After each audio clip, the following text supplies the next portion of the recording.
सुरतेवर स्वारी. खानाची बोटं तोडली तो पळाला. पण आता एवढ्यानं नाही भागायचं, तर औरंगजेबाला आणखी एक धडा शिकवायचा असं शिवबानं ठरवलं आणि त्यांनी आपलं लक्ष सुरतेकडे वळवलं.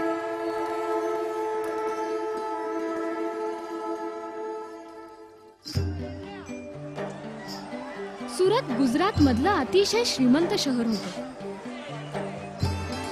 चित्र विचित्र निशाणांची अनेक जहाजं या बंदरात नांगरलेली असत. सुरतेला भला मोठा व्यापार चालत असे. सुरत मुघल साम्राज्याचं वैभवच होतं. शेठ सावकारांच्या सुंदर सुंदर हवेल्या होत्या. राजेशाही बाग बगीचे होते.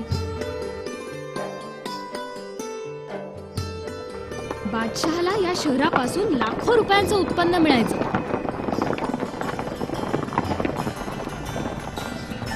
बहिर्जी नाईक हे महाराजांचे गुप्तहेर होते. त्यांनी शहराची बित्तम बातमी महाराजांना सादर केली.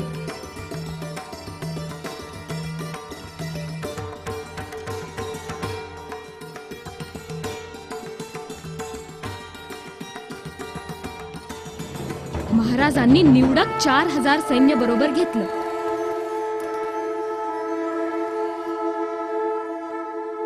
आपल्या बेताचा सुगावा बिलकुल महाराजांनी शत्रूला लागू दिला नाही. महाराज सुरत जवळ येऊन दाखल झाले.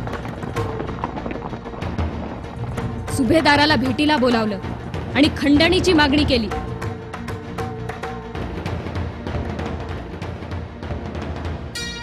सुभेदार घाबरला आणि घाबरून किल्ल्यात दडून बसला. शौर्यानं लढण्याऐवजी त्यानं कपटानं महाराजांना मारायचं ठरवलं. त्यानं इनायत खान नावाच्या एका तरुणाला महाराजांकडे पाठवलं. मुद्द्याचं बोलण्याऐवजी इनायत खान फालतू गोष्टी बोलायला लागला. तेव्हा महाराजांनी त्याला ठणकावलं, मुद्द्याचं बोल, खंडणी देणार की नाही. तशी इनायत खान म्हणाला, मला काही खाजगी बोलायचं, फक्त आपल्याशीच. महाराजांनी जवळ यायची परवानगी दिली. जवळ जाताच इनायत खानाने आपली कट्यार काढली आणि महाराजांवर एकदम वार केला. महाराजांनी चटकन बाजूला होऊन वार चुकवला. त्यांना थोडीशी जखमही झाली. एवढ्यात महाराजांचा शरीर रक्षक चटकन पुढे झाला. त्याने इनायत खानाचा हात वरच्या वर छाटून टाकला.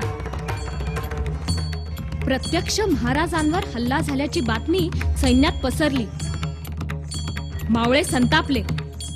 दगाबाज सुरतेला शासन करण्यावाचून मार्ग राहिला नाही. खवळलेले मराठे वीर महाराजांना म्हणाले, महाराज, आम्हाला परवानगी द्या. सुरतेची बदसुरत करून टाकतो, कुरूप करून टाकतो. महाराज म्हणाले, गोर गरीब मुलं बायका यांना त्रास देऊ नका.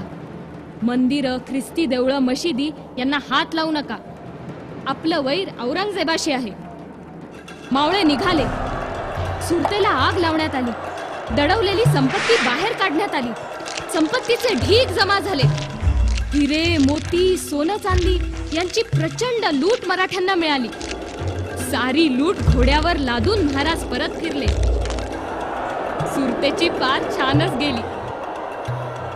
शहेनशाह बादशाहचा दिमाग, दरारा, दिल्लीचा वचक महाराजांनी पार धुळीला मिळवला आणि बादशाहचं नाकच कापलं गेलं.